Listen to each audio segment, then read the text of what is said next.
wonderful, wonderful, wonderful. I'm Teri Johnson. I'm the founder of the Harlem Candle Company, and this is another Tuesdays with Teri. This is our second one, and we're super excited to now be in my kitchen, and I'm going to show you how to make a candle. I started out making all of the candles right here in this kitchen, very small New York City apartment, but before we get started, at 7 o'clock every day in New York since the pandemic has happened, all of the neighbors, all of the residents just cheer, they go crazy, they clap for all of the essential workers, for all of the healthcare professionals who are keeping us safe, saving lives, and putting themselves on the front line. So if we can just take a moment to just clap. If you're in New York City, just clap. If you're not in New York City, just clap anyway for everyone here, okay? Who out there has ever made a candle? I just want to hear, I want to know if anyone has ever tried to make a candle, and I'd love to know what your experience is, because what we're going to do here today, we are going to make a couple of candles. They're going to be very special candles. A lot of people have. Oh, wonderful, wonderful, wonderful. I'm so happy to hear that. Oh, you're so excited about this. Yay. I'm so excited to be here. Okay. Oh, you own a candle company. Wonderful. Okay, so you must know a lot about candle making. By the way, it has been a while since I've made a candle, so we are going to be doing this together. Y'all might need to remind me of something. But yeah, we are going to make a candle, and there's going to be a lot that comes back to me, but I no longer make the candles in my kitchen, as you can imagine. Yeah, this is just super, super, super exciting. Okay, so my very first batch of candles I made in my kitchen. I made about 50, and I did it for friends and family, and I gifted them for the holiday season. They were different colors. I was using colors and, just different fragrances, and I had a lot of fun doing it. The candles actually were really great because of the fragrance oil. And so one thing that you really have to understand is the fragrance oil makes all of the difference. You can't just use essential oils that you mix. You really do have to have candle fragrance oil that is formulated for candle making. So keep that in mind. A lot of people say, oh yeah, I tried to make candles with essential oil. That doesn't work. You need to use candle fragrance oil that is formulated for candles. So we are going to get started, and we're going to have a contest, okay? The contest, and I'm not going to tell you what it is right now, but at the very end of this Instagram Live, the person who gets the answer right is going to win what I make right here today, okay? All right, so the contest is really, really, really, really good because we're going to do candles using vintage glass. Let me just show you.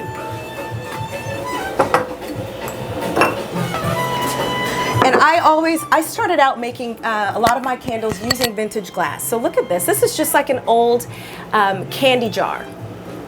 You see? But it has a lot of that really beautiful detail.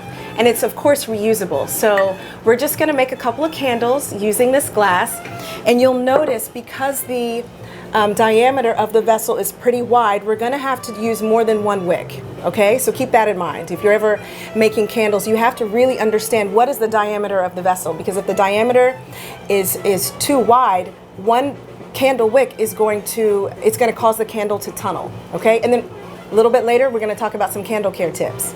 Okay, so we're going to make some beautiful scented candles. We're going to use our Savoy fragrance. That's one of our most popular ones. It has lily of the valley, some jasmine petals, some mandarin, some cassis, some sandalwood. It is so good. Okay, so I already have, let me just tell you all of the components that you're going to need in order to make candles. Hi everyone. 2 CD, 4 wicks. Yep, that's right. Hi, Dominic. Dominic is one of the most incredible perfumers. He just joined. He's responsible for our Langston and Snapshot and Brownstone fragrances. Yeah. This is fun. This is so fun. So, a couple of things to know. You need wicks. And the one thing to really understand about the way that you choose wicks, all candles they require a lot of testing. I'm going to turn the music down just a little bit. By the way, the song that's playing is called Make Noise by my friend and jazz musician Jeremy Pelt. A little shout out to him. His music is incredible, and he lets me use it royalty free. So I'm just going to turn it down a little bit, but follow him on Instagram. Okay? So this is what some of you are going to already know. These are but some people who don't know how a candle is made, we are going to start from scratch. This is a wick. You notice that there's a little tab at the bottom. And so this tab, in order for it to adhere to the vessel, you need to put some glue, like a glue dot, or use a glue gun. I use glue dots. So, and this is just a roll of glue dots I have.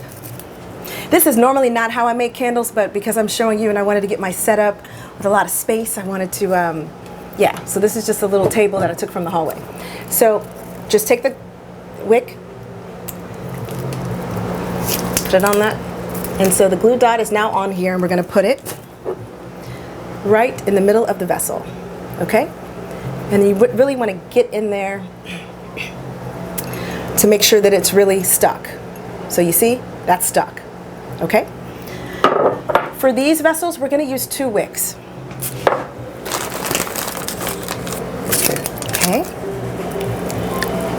Oh, you're enjoying it. Oh, hi. Hi, everyone. Wick sticker. Yep, I'm a wick sticker right now. Okay. So we're going to put one here. Another thing to know about the wicks, if you ever want to seriously get into candle making, it's so much about trial and error. Not all wicks work with all fragrance oils. Not all wicks work with certain wax types. So it's so much testing. When I tell you guys, we do so much testing, from different wick sizes to placement of the wicks to stability testing. There's an endless amount of testing that goes, that is involved in candle making. The cold throw, I don't know if you guys know what a cold throw is, but a cold throw is how the candle smells when it's not lit. And then the hot throw is how the candle smells when it is illuminated. So, okay, so we've just put 2 wicks in this vessel. We're going to do 2 more wicks in this vessel. If you guys have any questions while I'm talking and wicking, just to let me know, I can answer them. Hi, Bubblista, Miss USPTO. We have a person who's a specialist in the U.S. Attorney Patent and Trademark Office. Okay. All right, so we've put our wicks. We've now put our wicks in our vessels. We're going to do one more vessel. This is my favorite. This is my, oh, I'm not giving this one away, so no. These, yes, this one I'm keeping. Okay, so I'm going to use this vessel. So this is just, I don't know if you guys know what this is, but this is just a vintage powder. So back in the day, women would put their powder and powder their face with this beautiful, isn't it gorgeous? Look at the detail. Okay, maybe I will give it away. It depends. I might just get inspired. But anyway, I love this one so much. All right, so put a couple of wicks here. And as you can see, right here, I'll move it a little bit closer. I have a 50-pound box of soy wax.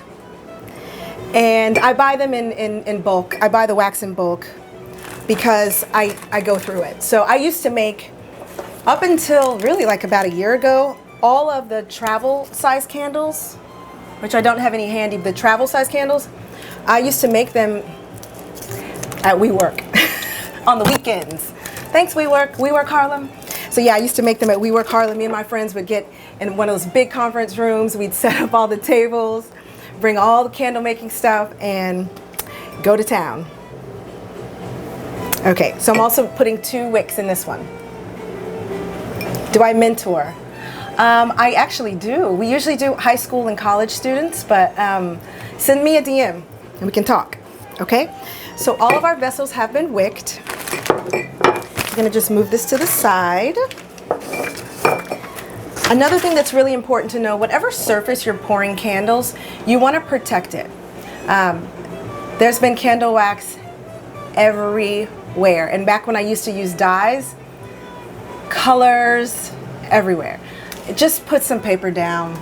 Don't cause yourself that headache. It's kind of a cleanup nightmare. Okay, so we're just going to put this down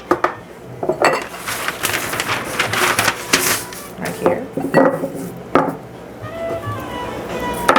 So behind me, I have 50 pounds of wax. I'm not lifting it up. I hope you can see it. This is a lot of wax. And what I do is I measure, and I usually do about 2 pounds at one time. So I'm gonna go ahead and measure 2 pounds of wax in this. This is the very first candle making kit that I ever had, and it still works, it's still great. You could just Google candle making kits online and come up with one. So, here. I also want to just show you a close-up of what our soy wax flakes look like. Do you see? They're just these wax chips. It's actually really therapeutic to put your hands in here. Oh, Christina, oh, she's from Brazil. Oh, we have the whole world in here tonight. I love it. Love, love, love it. Okay, so yeah, this is what the soy wax chips look like up close. So we're just gonna measure this. That's about 1.5 pounds. I'm gonna go ahead and pour it. So this is a pour pot. This is an essential part of candle making. Most candles that are hand poured are using a pour pot. Or, yeah.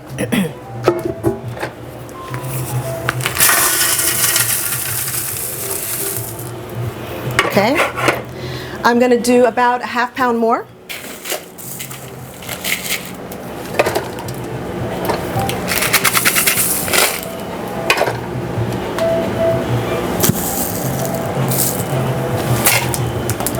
Perfect.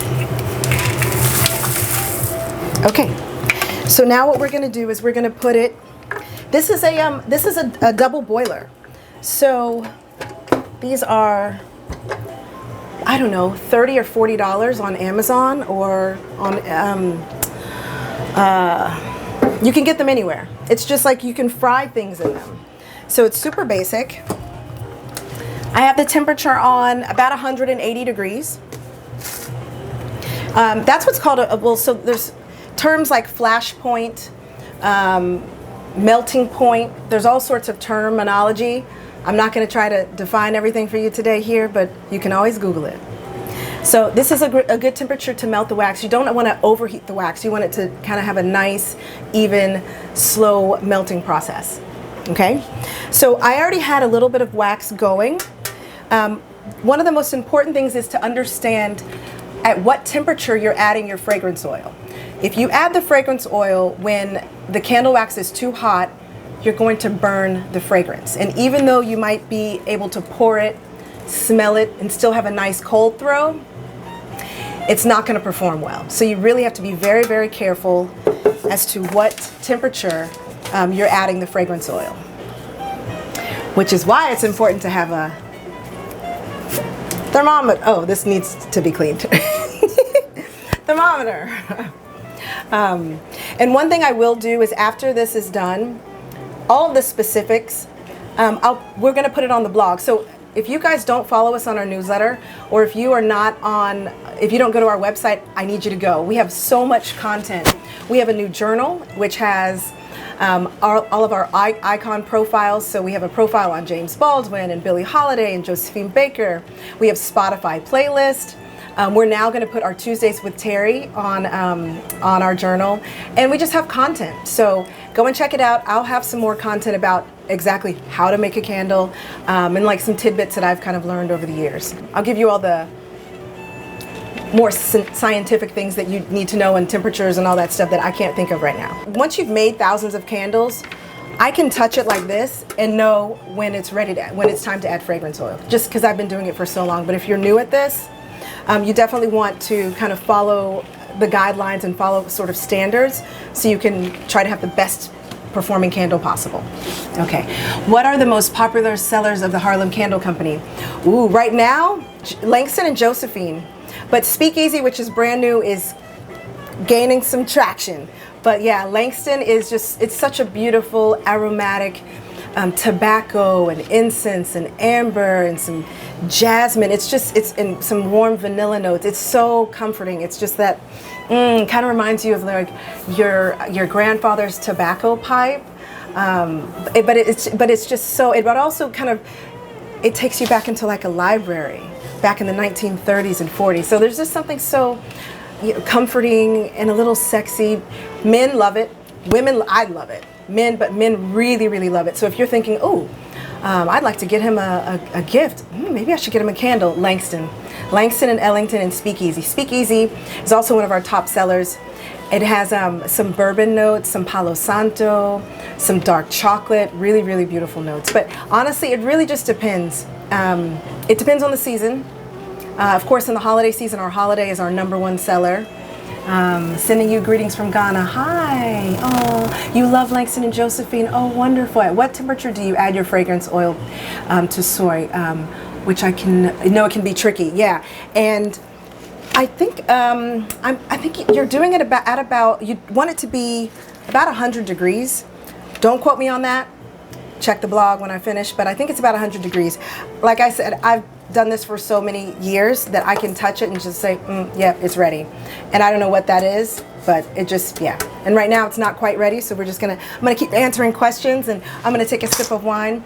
Missing you, oh, at the Architectural Digest Design Show. Yeah, we did the Architectural Digest Design Show twice, and Christiane she's actually in Brazil right now. She helped me create my space. And hi, Nadine, my graphic designer just joined. Everyone say hi to Nadine if you want to know who's responsible for all the beautiful packaging, the design on vessels, just getting things just right.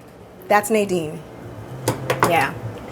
So, but yeah, I'm excited about these vintage candles. Does anyone love like vintage and antique things as much as I do? Because I just love. Yeah, ooh, a lot of people do. Yeah. It also just makes it's just something very, very, very special that you can give, and you're not throwing this glass away. You're just gonna, once the candle's finished, you're just taking the tabs out, you're cleaning it, you can reuse it, you can make another candle in it. You can put, I don't know, bobby pins, all sorts of stuff. But it's just wonderful to be able to reuse some great things. Yeah. Would you start mentoring smaller candle companies? Sure, yeah. I have a little bit more free time. You love vintage furniture, jewelry, and champagne. Ooh, yes. Ooh, I want to hang out with you. So yeah, the Bubblista who's on, she sounds like my type of girl. Yeah, I love vintage everything. One of these days I'll do a Tuesdays with Teri, and I'll kind of show you, I'll do a Tuesdays with Teri where I'm like walking, and I'll show you I have so many vintage pieces. In fact, what I'm using as my tripod is my grandfather's suitcase.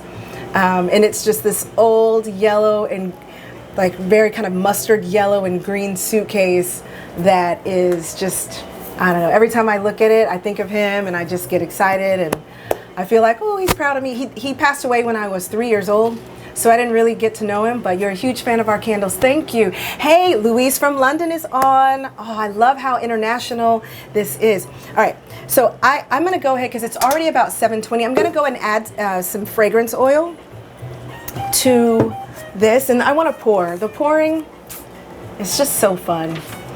That's like what my friends love to do the most. So when I started this business, and let's just say that I had to prepare for like some big market and I had to create a bunch of candles, I would have my friends come over and help me. I would serve them wine. So any other candle makers out there, all you have to do is give them wine. Give them wine, some nice jazz tunes in the background, and great conversation, and they're just gonna be like, oh my gosh, we're done? Yeah, exactly. So it's the best. So I'm gonna add a little fragrance oil here. Depending on how many pounds of wax you're using, you want to measure the fragrance accordingly. So for 1 pound of wax, I'm doing about 8 to 9% fragrance. Add that here. Okay. Now, one of the most important things that you have to do is you must mix this well. My spatula needs to be cleaned. Let me clean that off real quick.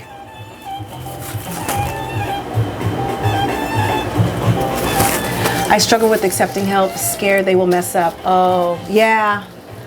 No, you gotta let that go. If you wanna grow your business, you gotta let that go, because you can't do it all. But you know what, you also it's a challenge to you to be a better teacher. But you don't want friends who have like shaky hands. You want people who have like steady hands and, oh, hi Nadine. Oh, she says I look gorgeous. Yeah, you want friends who are crafty. You know, you want some people who really love like doing a good job. You don't want people who are just like, all right, I'll help you make candles. Like, that's the worst. You want good energy. Everything about candle making, because it is actually very, very, very therapeutic, you want good energy, good vibes. I feel like some of that translates into the experience once it's in your house. So, was it hard to start? When I started, I didn't necessarily know or have the idea of creating a candle brand. It just kind of happened, and it's been it's been fun, and I know that this is what I'm supposed to be doing. What inspired me? Hi Dixie. So the Harlem Renaissance, I really love that time period. And once I moved to Harlem, I'm originally from Texas, just so y'all know. I'm not, you heard that? I said y'all. Yes, I say y'all. I'm originally from Houston, and I moved to New York, and I moved to Harlem, and I fell in love with it. I love the neighborhood, I love the people, I love the energy, I love so much about Harlem. So yeah, so I was making candles in my Harlem kitchen and decided to create the Harlem Candle Company. And so I use the Harlem Renaissance. I use, people like Josephine Baker. I keep looking here because I have a picture of Langston Hughes right above my desk.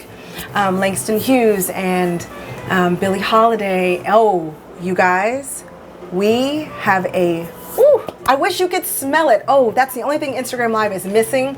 We have a new candle that's coming out. It's called Lady Day. It is inspired by the gardenia that Billie Holiday wore in her hair. So it's a very beautiful white floral, very intoxicating floral. Ooh, you're gonna love it, love it, love it. Yeah, okay, so Nadine is like, Teri is definitely one of the hardest workers I know. She will not quit. Yep, that is so true. Yeah, because I actually really love the satisfaction and the comments and how much people express the joy that the candles bring to them and how much they love it. Like, that makes me so happy. It's not that I'm doing it for me. I'm doing it because it does make me happy. It brings me joy, but I also love the joy that it brings to you. And I think anyone has a candle business or who's thinking about doing a candle business, you really have to, that has to be your goal, to really want to bring joy and warmth and light and a little bit of love into the homes of people who buy your products. Yeah. Do I make my own fragrances? No, I don't. I work with some really talented perfumers. And I'm just going to show you what it looks like on the inside. I work with some very talented perfumers. And they're chemists. They have chemistry degrees. They are not some random people who think they know perfumery. They've studied in Grasse, France. They currently work at one of the biggest fragrance houses. It's like a multi-billion-dollar company. And yeah, so they are, okay, so you really can't see up there, but up there I had like these aluminum tubs filled with fragrance oil, but I wanted to like make my kitchen look a little bit more presentable. But every single time that we approve a fragrance, what happens is they're sending me almost like the fragrance Bible that's like this thick, and it has all of the safety standards, all of the testing, and all of the things that they've done. And just so I know that it's approved and safe for, but also for the indication of candles, using it for making of candles. The most expensive part of candle making, yes. So one thing that my fragrance oils are expensive. They're sourcing raw materials from all over the world, and sometimes sometimes those raw materials become scarce. And I've had one fragrance oil jump in price by about 30% because one of the raw materials was just scarce. So yeah, fragrance oil that's really what makes a beautiful scent, that makes it so different than just smelling a lavender and vanilla or something that you might find just kind of in a basic single or double note candle. My candle fragrances can have 20 or 30 fragrance notes in them. And what the perfumers do is they really do understand, you know, the science, and they are perfectionists at combining the top and the middle and the base notes and how everything just blends so beautifully together. Saffron is your favorite. Our brownstone candle, on the website it says sold out. We will have more on Monday. But yeah, we have a beautiful cardamom, saffron, some sandalwood. How did you find the fragrance company to work with? I have a really incredible fragrance agent I work with. I wonder if he's on this Instagram Live. I just texted him and told him to be here. So, Bart, are you there? If you are, say who you are so some other people can find you. But I had a really great connection. And I think I might have mentioned this in my last Instagram Live, but the guy who runs sort of the Perfumers and the marketing department of the Perfumers is from Haarlem in the Netherlands. So it's just kind of coincidence, but they really do love the brand. I work with the fragrance house I work with is called Tagasago. It's a Japanese company. Did you start buying your fragrances small from? Of course. Yeah, I started, when I first started, I actually knew a chemist who was giving me fragrance oils that he was making in his lab. So from the beginning, I've always used very unique fragrances that didn't exist before. Do I do all my marketing? Yeah, well, I have a really awesome social media girl. I have an incredible digital marketing person. Yeah, we do. But yeah, we're a small team. Yeah, how did you get in touch? How do I get in touch? Just send a direct message about mentoring. Love the holiday essence of Winter Spruce room spray. Yeah, ooh, isn't it good? Do you love it all year round? Oh, I love that all year round. Yeah, goals. Oh, I love this. All right, so listen. It's about almost 7:30, and my goal is to keep this around 30 minutes. So I'm going to go ahead and pour these candles. This is not how I normally would do it, but I just want to make sure that you guys can see. Doesn't it look pretty? Yeah. All right. So this is one. I'll pour this one now too.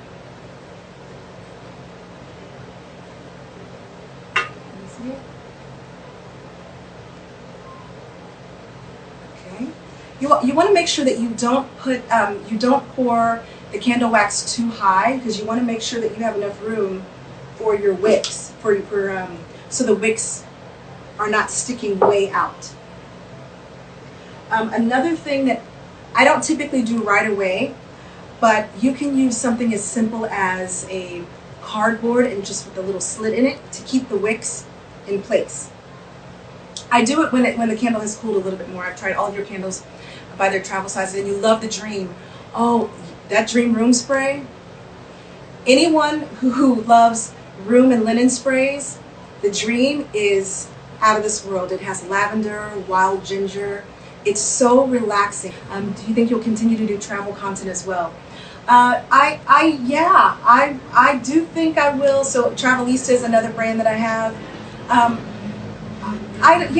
Not right now. I won't be doing travel content. So for all those of you who don't know, I have a platform called Travelista Teri. I have hundreds of videos out there on YouTube and Travel Channel, BET, Sundance Channel, of me traveling and inspiring people to travel and do all these really cool things around the world.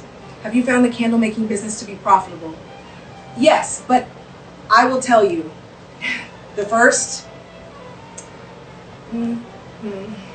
3 years, no. You're putting so much time and money and energy into it that it's no. I mean, when you think about how hard you work at it and how much money you've invested, because packaging, nice, beautiful packaging, it's not cheap. You're spending, and you have to get, 5,000 boxes to get some sort of a good deal. So you're investing a lot of money. Hi, Jabril. Oh, thank you. So you're investing a lot of money in your business, and if you're not selling enough, you can't be at a fulfillment house yet. So if you're not at a fulfillment house, that means you're packing and shipping everything from your house, which is what I did until a year and a half ago. I was still packing and shipping everything from this New York City apartment.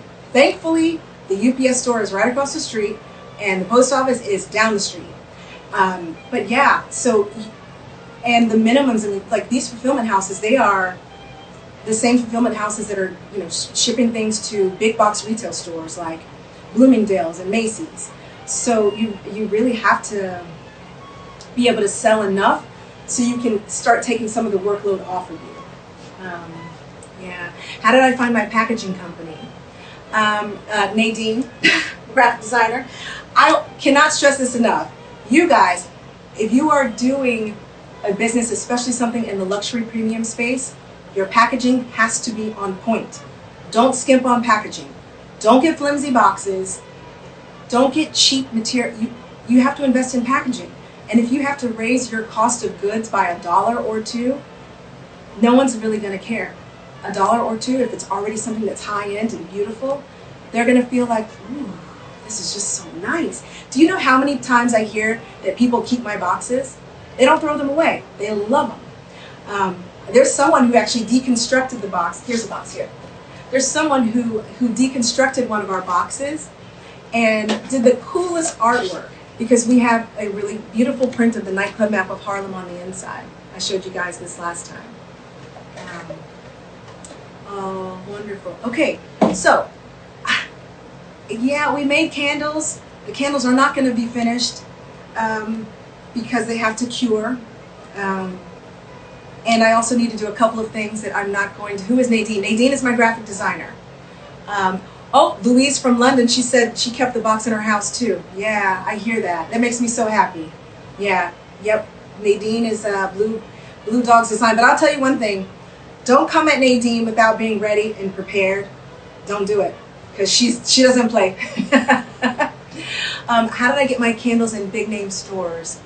That's a great question. So Bloomingdale's, that was just, I always felt like my products should be in Bloomingdale's.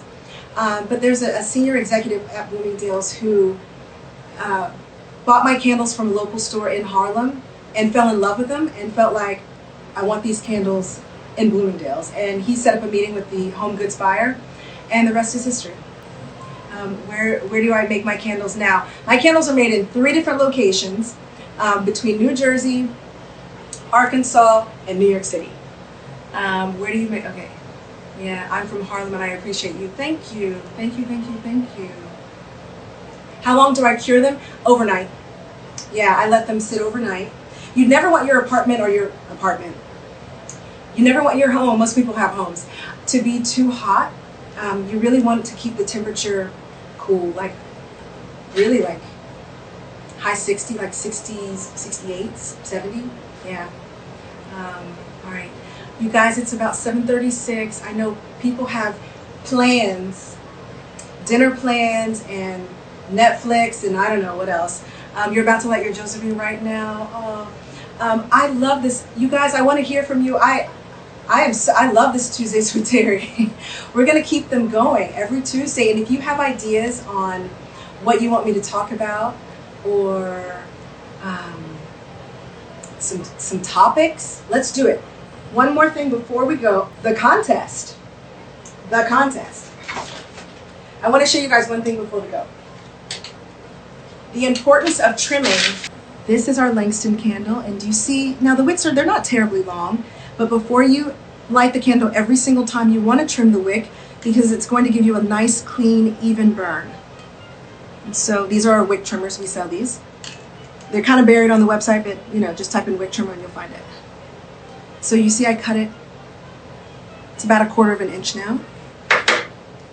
And the great thing about these, it kind of collects the burned wick, and you can just easily dump it. Okay, so trim your wicks. So the last part of our Tuesdays with Teri is going to be, I am going to say a quote, and this quote is by someone from the Harlem Renaissance period, and the first person who tells me the author of this quote wins this. Okay? Are y'all ready? And do not cheat, do not Google, or if you Google, be quick, okay? There is never time in the future in which we will work out our salvation. The challenge is in the moment. The time is always now, okay? There is never time in the future in which we will work out our salvation. The challenge is in the moment. Who said that? Oh, that's right. Wait, who said it first? Be a dove. Be a dove. You got it. That's right. James Baldwin. And so you win our James Baldwin inspired candle. The candle's inspired. Oh, that's another fragrance that Dominic did. Our candle is inspired by James Baldwin's garden when he lived in St. Paul de Vence, France. And yeah, it is out of this world. So send us your email address, your full name, and your shipping address so we can send that candle out tomorrow. Okay? Thank you everyone for joining. We will be back here on Tuesday at 7 o'clock for the next edition of Tuesdays with Teri. And make sure you're following us on Instagram, Facebook, Twitter, and LinkedIn.